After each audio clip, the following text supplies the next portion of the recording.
Memory 6081. Evan comes to, gasps, grabs at his leg. Dry. He exhales. No wound. It throbs with pain, but the skin is smooth, undamaged. Evan wonders if he imagined the entire thing. His eyes adapt to the darkness and his surroundings come into view. Not imagined. He's back in that basement, with that structure, again. He shouts in frustration, "What do you want from me?" His words bounce hollowly off the ramshackle walls. Nobody is here to answer. He props his hand against the wall, shakily rises to his feet, heads to the staircase again. As he limps towards it, each step becomes harder, not due to the pain, but as if some kind of magnet is pulling him back, as if something is telling him, "You are not meant to leave. Stop resisting." He pushes forward, regardless. He's no sheep, no maggot. Whatever game this place is playing with him, he will not participate. He looks down at the first step, gingerly places his aching foot on it, pushes onward. This time, the pain is in his shoulder. He did not notice the chains hanging from the ceiling, nor the fetid, rusting hooks dangling from them. He does not scream this time. It feels pointless. Nobody is listening. Or if they are, his screams mean nothing. He grabs onto the hook, tries to pry it from his arm, but it's stuck fast. He instead tears it from the chain, takes another shaky step. Another hook tucks into his torso, just under his ribcage. He groans and tears it from its chain. Looks up the stairs. Chains all the way up, dangling at impossible angles, a grim metallic web. He grits his teeth, pushes on. He thinks back to when his father used to lock him in that very room, that feeling of helplessness, of being trapped. He ducks, dodges, moves the hooks aside with his hands, but hooks barb him with every step. And with every step, he tears another from its chain. The stairs have no light at the top of them, no hope.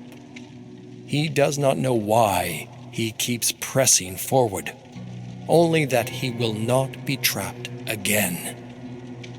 He reaches the top of the stairs, bleeding and losing consciousness again. He cannot help but laugh, because of course, that damned basement again.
Jake bites his lower lip with the thought of chowing down on a rack of ribs. Ark.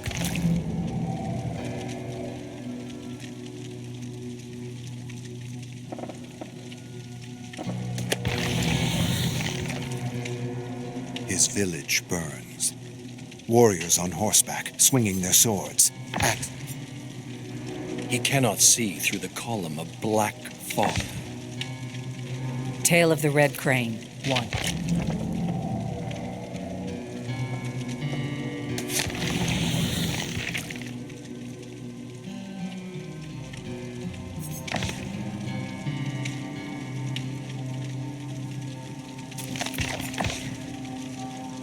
Arcus, 10,300...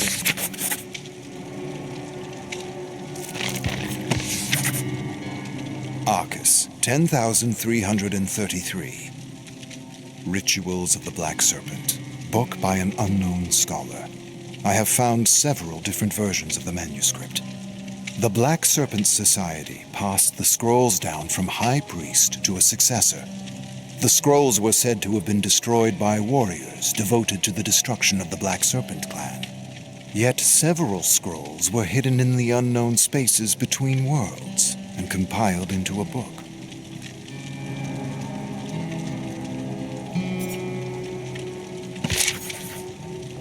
Arcus, 10,357. Teyal, a cavern in the void in which a giant lizard-like creature dwells. This place is said to hold a doorway to another living dimension, unlike the entity.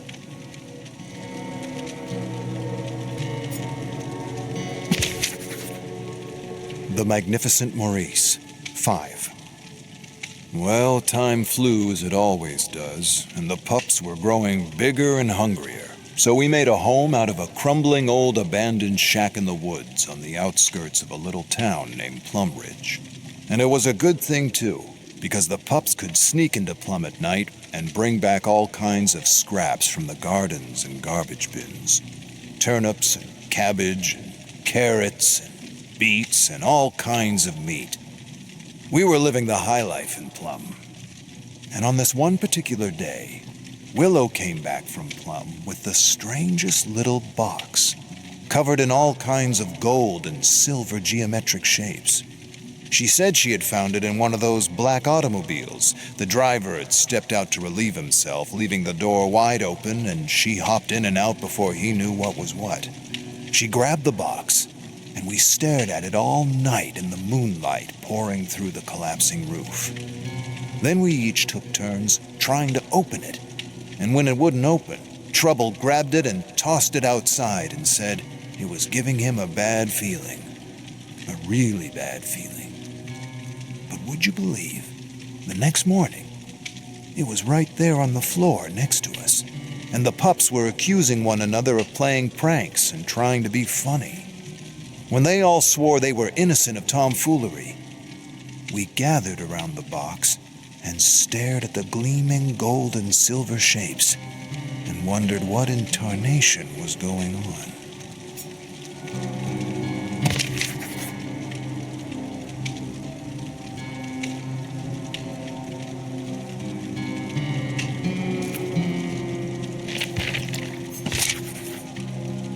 The Lost Battalion, to fight another day. Down at the gates of a small community, a German soldier raised a hand to signal to Evan that the men were in position. Evan didn't know how long he had been in this terror world, but he had somehow managed to unite his men with the enemy so that they could improve their odds against whatever this hell threw at them. Now they found a gated town of survivors who had created a community with homes and buildings that reminded Evan of his hometown. It was ripe for the taking. And just as he was about to whistle the attack, he hesitated, sensing he was stepping into a trap. Instead of signaling the attack, he raised his hand for his men to hold their positions.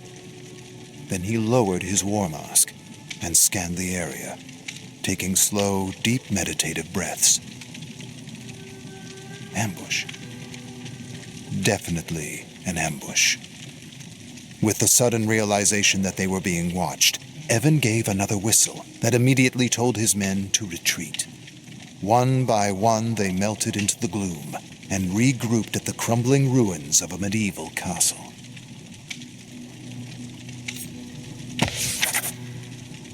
Day of night, soldiers at the gates. Atop a watchtower, Mahan watched the German soldier approach the gates of their small town through the scope of his rifle. "What are they waiting for?" Jaden approached Mahan from behind, holding a sword he had pulled off a statue in a lost realm. Mahan didn't respond as he searched the fog with his scope and found the pack's leader holding his hand up, telling his men to hold their positions. He watched him lower his mask and scrutinized the gates. He then looked up at Mahan and smirked. Haley inched up to Mahan. They know. But before he could answer, they heard a shrill whistle, and Mahan watched the pack retreat into the fog. He lowered his rifle. "They'll return," he said flatly, adjusting his turban. "We need to be better prepared." "How many?" Haley asked. "I counted 12, give or take. Soldiers. Our world, or a world like it, circa 1918. "I'm not concerned." Jaden held the sword close to his chest. "I am. Their leader has instinct." "I've got instinct," Jaden offered. "Not like him."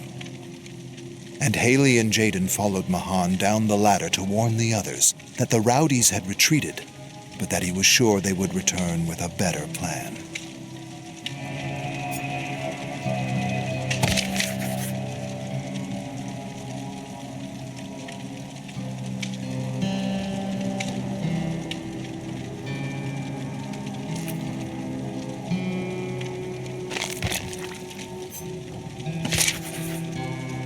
Arcus, 10,375. Vaults of Yathala, a secret tunnel complex beneath the realms leading to a community of survivors. Mentioned several times in Mary's notebooks, though I have yet to find evidence of such a complex.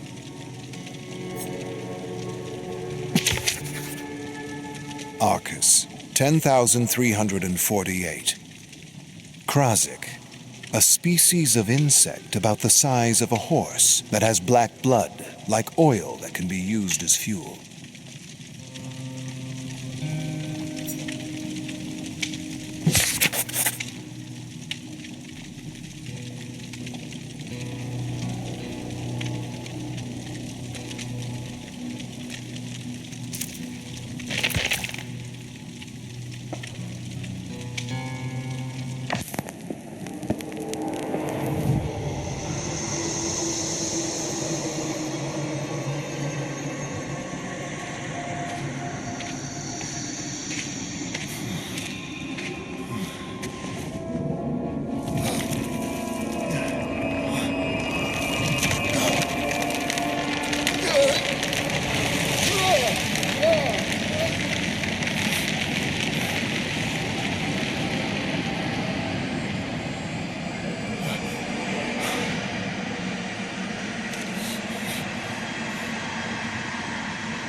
Memory, 5,164.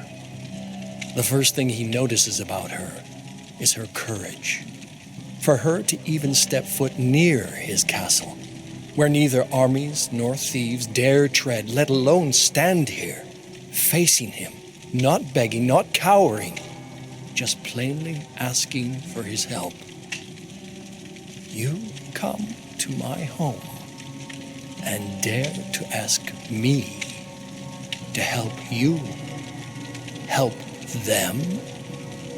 A rumble comes from his chest, a sensation he has not felt in years, perhaps decades. He erupts with laughter. Her face falls, not in deference, but with steely resolve. This sickness can be cured. I'm sure of it. Dracula walks down the stairs, looks at her more closely. The resemblance stops him in his tracks. She looks just like Elizabetha. He pauses for a moment. Could it be? Or has her face faded from his memory over the centuries? I appreciate your bravery in asking this of me. He pauses, gestures towards her. Lisa. My name is Lisa.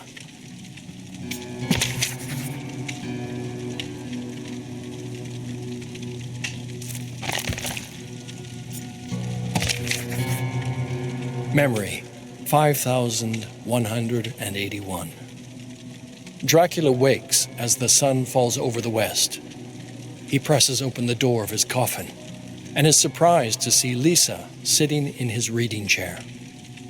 You are back early. She stands, walks to him, embraces him. He feels the warmth of her body immediately, radiating through him. It reminds him of how the sun felt on his skin all those years ago. I stayed here today. Dracula smirks. No lives to save today, then? He feels her face form into a smile on his shoulder. Well, I felt rather ill this morning. He frowns, holds her shoulders, looks closely at her face. Have you caught the sickness from them? What can I do? She smiles again, looks at the floor. No, not that kind of ill. I don't understand. I felt ill in the morning. His eyes widen. You don't mean... She places a hand on her belly. Memory, 5260. When he comes across her body, he takes it in his hands. It is light. Lighter than before. Gone is the warmth that once radiated from her like a roaring fire, killed by the ignorance of men, those she had dedicated her life to saving. Perhaps if her heart had been a little smaller, her intentions less grand, she could have been spared. But she pledged herself to fight that disease, and her brilliance led to such success that those fools could only see it as black magic. He holds her broken body in his hands, remembers her words. Do not hate them. But in this moment, he hates them. He hates them for their small minds, hates them for doing this to her. More, he hates them because they forced his hand to go back on his word. He whispers into her lifeless ear, I am sorry, my beloved. I am sorry for the suffering they have brought upon themselves.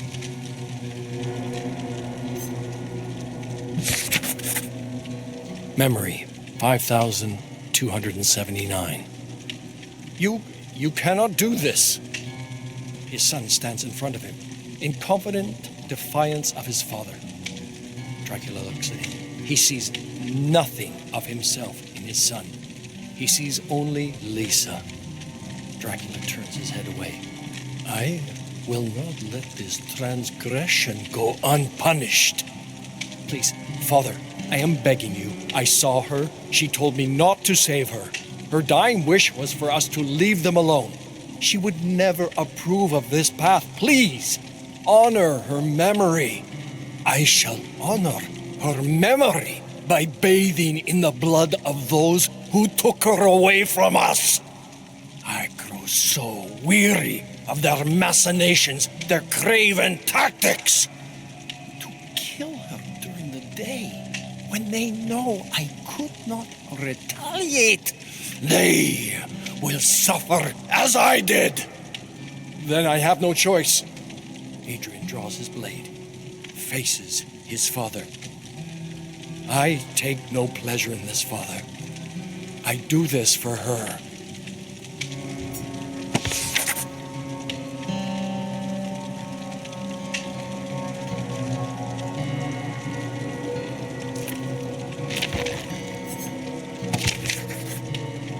Memory, 5293. He stalks the castle floors, looks upon the army he has raised, terrible, twisted creatures. He hears the grinding of bone across the marble, the flaps of leathery wings. Despite all the noise and chaos, his castle still feels empty. He has spent months summoning, gathering this loose coalition of monsters under his banner, but he can feel nothing for them but disgust. He wordlessly walks past the ghouls and devils as they growl and snarl and gnash their teeth at one another. While they will wreak havoc on those miserable souls who took Lisa from him, they will be disorganized. If only his son were here. Death sees the look on Dracula's face and speaks up. He will see reason, Lord Dracula, but he must hear it from you. And how do you suppose I should go about finding him? Well, interesting that, Lord Dracula. Word is that he haunts the very halls of this castle, hiding from the people of Wallachia, from his own true form. He is your heir. He will see reason. Dracula sneers, levels his eyes at death. My heir? I gave him everything, and he turned on me. Tell me, what more a father can I be? What more can I give him to make him see this reason? Death turns his head to the legion of creatures in the great hall. I did not mean to suggest that you had not done everything for him. Just that he lost her too, his mother. And a fire must too burn inside of him. Dracula pauses, considers this advice, considers his own blood somewhere in this very castle, still so close. I shall consider this, Death. Thank you. You have given me much to think about.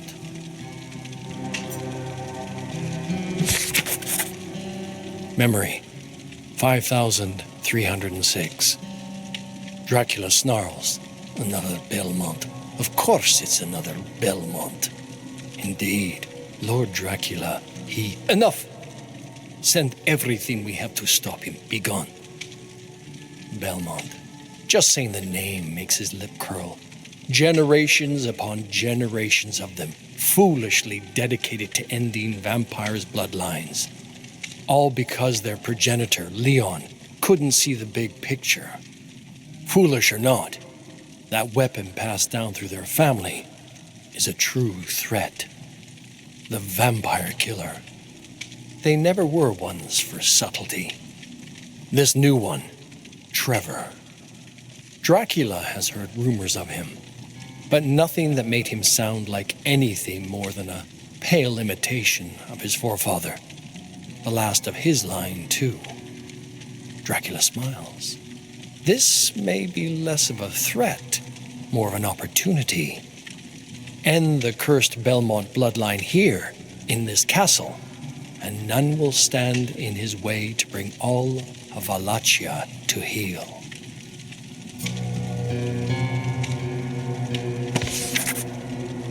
Memory, 5336.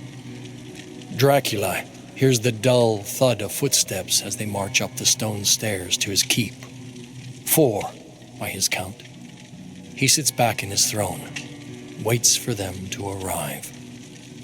He looks to the painting of Lisa, unchanged after all these years. He touches his own face, same as it was all those centuries ago. He thought of the sadness that comes with loving a human, watching them grow old, staying the same all the while, never able to truly be present with them through life. When they took her from him, he wasn't even granted sorrow. All he had was rage. The door creaks, opens slowly. I thought you would never get here. I suppose my army wasn't all that I hoped it would be. Trevor stomps into the room, ready for battle. Enough, vampire. Your reign of terror ends tonight. Oh, is that right, little man? You think you will defeat me? Many have tried. Behind him come others, a young woman, a quiet determination in her eyes. Another, the rebel whose attack he had turned years ago, his curse broken, and his son. The bloodthirsty grin falls from Dracula's face. My Adrian. So, we will do this little dance one more time then. You could have joined me. We could have had our revenge. His son lowers his sword, points it at Dracula. I honor her in my own way, father.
Second place. She wants to retch.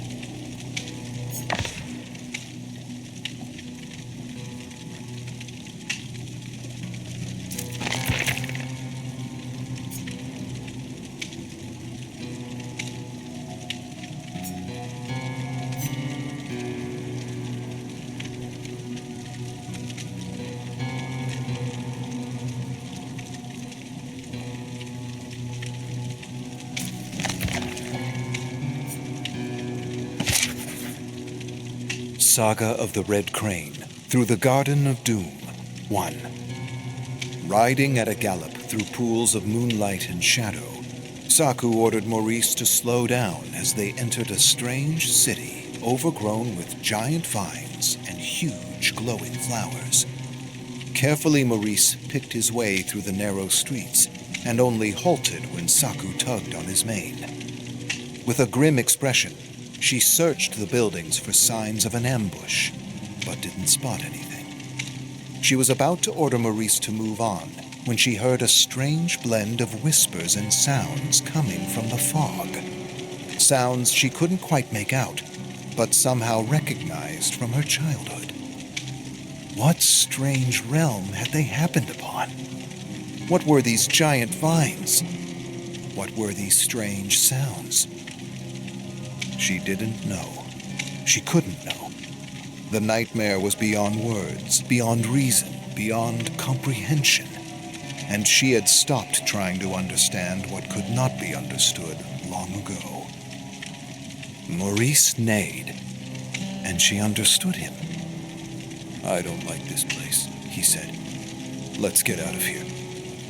This, too, she didn't try to understand, but was grateful to have a friend she could communicate with, even if he was a horse. Saku nodded and pointed to a mountain range just beyond the city realm. "We'll find refuge in the hills. Let's—" A sudden explosion interrupted her. Bulbous flowers suddenly burst into clouds of shimmering mist as a massive vine struck her so hard her teeth rattled. Then, from the shadows, another smashing, thundering vine thrust her off Maurice. Instinctively, she reeled to her feet as countless vines attacked her from every direction. With a high-pitched ring, she withdrew her katana, spun, thrust, and sliced away. And just as she sliced the very last vine, she heard a desperate whinny. Saku turned to see vines dragging Maurice into a dark alley, his hooves desperately chopping air, his head thrusting back and forth to break free. With a great sense of urgency, Saku bolted after Maurice, but stopped suddenly when she heard another strange noise. From behind her came the march of feet and the clang of metal. Saku turned slowly to register a mass of fog advancing on her as though it were alive. And then from the swirling mass of fog came undead warriors clad in armor she vaguely recognized. And not wanting to lead this undead army to Maurice, she charged toward the mountain silhouetted by the moon.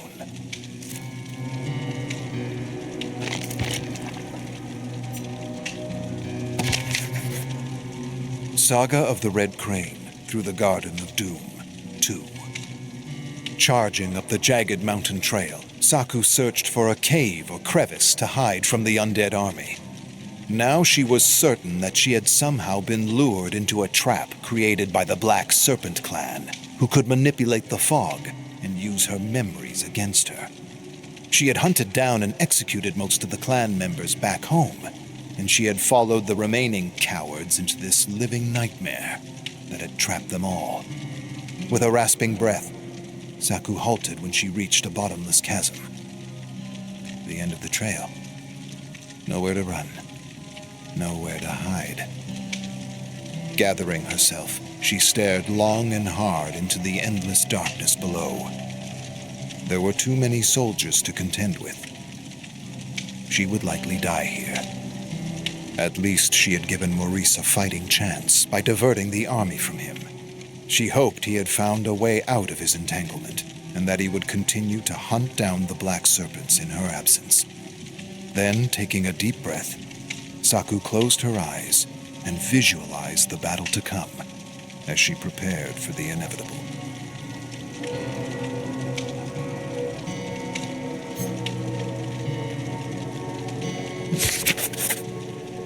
The absolutely horrifying maniacal puppet show, guest starring Ashy Slashy 1.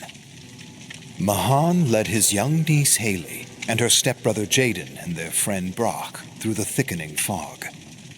Cautiously, he tracked the lost members of their ragtag multiverse squad that had split up after a deadly encounter with a giant wooden puppet.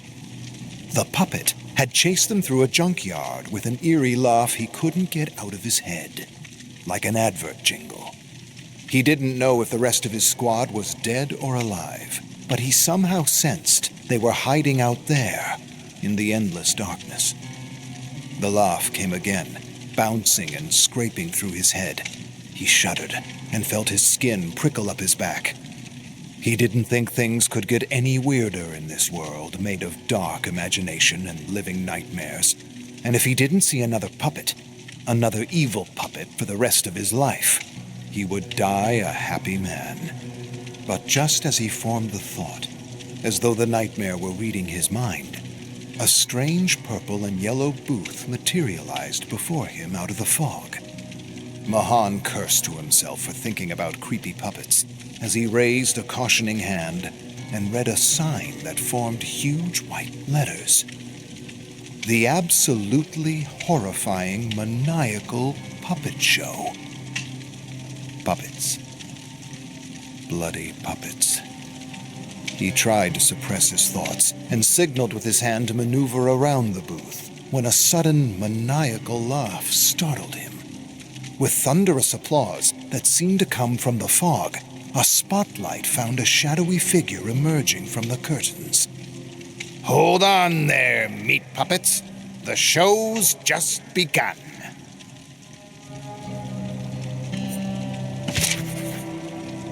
The absolutely horrifying maniacal puppet show, guest starring Ashy Slashy 2. Mahan turned to see a small puppet with a tuft of fuzzy black hair, black malicious button eyes, and a chainsaw for an arm. The puppet introduced himself as Ashy Slashy, the greatest puppet ever. Have any of you seen my namesake? Ashy Slashy asked. He looks like me, but much, much dumber. He's got to destroy something for me. No big deal. No one answered. There was a strange, tense silence. Then Ashy released a maniacal laugh, stopped suddenly, then laughed again, and stopped awkwardly. Brock and Jaden looked at each other and chuckled as Ashy fixed his bulging black eyes on Haley. Ready to play, doll? Haley scrunched her face. What does he mean? And don't call me doll. Okay, Toots. I'll show you what I mean. Suddenly the ground shook, and fog swirled and thickened to engulf the squad. Cheers and applause rose to a crescendo, then stopped all at once, leaving them in complete darkness and silence. When the fog dissipated, they found themselves inside an abandoned asylum made from cardboard, construction paper, and duct tape. Mahan stared at Haley, Jaden, and Brock with wide eyes. He couldn't believe what was happening, what he was seeing. They had shrunk, and they were puppets. Then he looked to his own puppet hand and sighed deeply, accepting he was now a puppet and not even beginning to try to understand what could not be understood. Before he could mutter a word, the sudden buzz of a chainsaw filled the asylum, followed by a cackle and a disturbing yell. Ready or not, here I come, starting with you, sweet cheeks, and you know exactly who I'm talking about.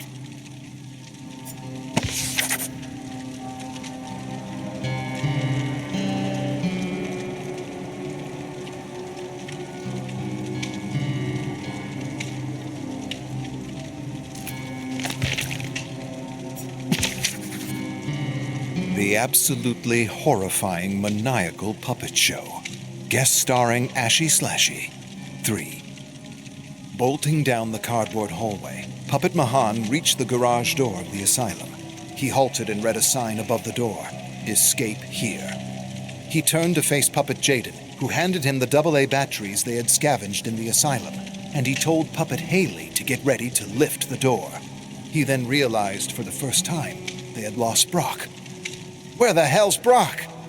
Just as he asked the question, Puppet Brock came staggering around the corner, screaming for help. He didn't get very far before a chainsaw ripped through his body, sending puffs of white fluff and red confetti into the air. Trembling, Puppet Mahan struggled to add the batteries to the electric panel, and just as he placed the last battery, Puppet Jaden pushed the button to unlock the door, and Puppet Haley thrust the door upward with a thunderous smacking sound. Where are you going, Toots? I got a little something for you. Haley turned to face Ashy. Don't really care for little. Feisty. And with a diabolical scream, Ashy Slashy came rushing toward them as the last 3 puppet survivors raced outside and desperately dove through a wall of fog. Applause filled the asylum and stopped suddenly as Ashy approached the exit door. He shook his head. and released a groan of frustration followed by a peal of laughter. And we were just getting started. Such a tease. With difficulty, Mahan rose and helped Jaden and Haley to their feet. To his relief, they were human again. He sighed and was grateful most of them survived this horrifying puppet realm. And as he prepared to continue his search for the lost squad members, he tried not to think of giant wooden puppets, or any other type of puppet for that matter. He didn't want to give the living nightmare any more ideas.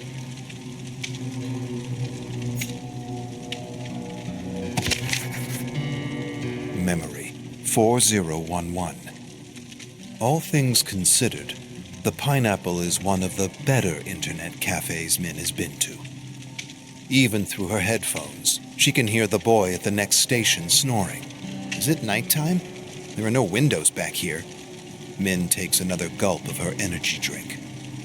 Her phone buzzes next to the keyboard. She ignores it and plants the flag on her home base. The banner fills the screen. Victory. Winning used to feel good. Now it's all she expects of herself. Losing hurts all the same. Why does she feel like she's losing all the time? She's booted back to the lobby and queues for the next match. Her phone buzzes again. She knows what she'll hear on the other end of the line. Her father yelling again, telling her she's wasting her time, her mind, her life. Mom will probably be crying close by just to make sure Min can hear her. The phone stops buzzing. I still need to go home at some point.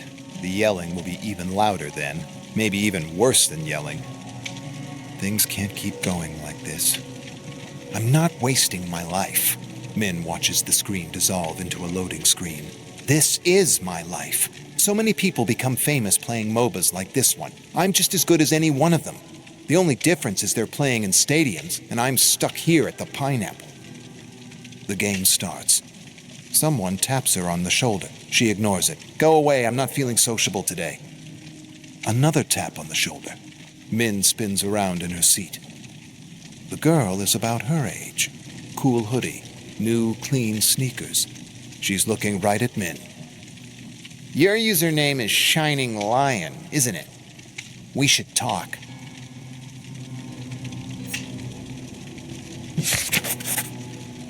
Memory 196. His dad takes the claw hammer from him. Let me show you.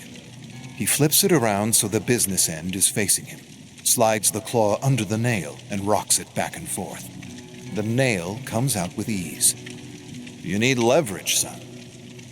Caleb tries himself. The nail comes out immediately. He turns to his dad and grins, and his dad nods back at him. What's this thing for, anyway? Catching critters in the garden? Caleb's father winces. All the nails seem a little cruel. Well, I don't want him to get away. Just remember this. When you're making something, simple is best. Imagine removing parts from it. If it would still work just as well, you didn't need that part in the first place. But where's the fun in that?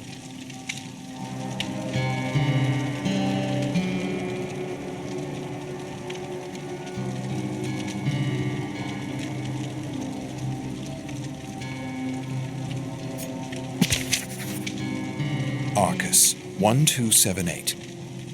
I received another strange note on my door about the sweet darkness. This one wasn't signed Zed or Zezel or Zezeltrix. This one was signed Lady Trix. I don't know what to think about all this bizarre excitement and this obvious attempt to lure me away from the tower. I'm adding the note to my Mad Designer collection, as I'm quite certain they are one and the same.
Arcus, 9966. I've discovered more stories by Bara that feature an esoteric character called the Prisoner. Like the other stories, the Prisoner is trapped in a dark and strange dimension from which he is desperately trying to escape. Bara's stories, especially the ones written later on in his career, focus heavily on this dimension which he calls the Horror. He describes it as the dimension where all horror originates. An interesting idea, but flawed in so many ways.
Don't play with powers you don't understand.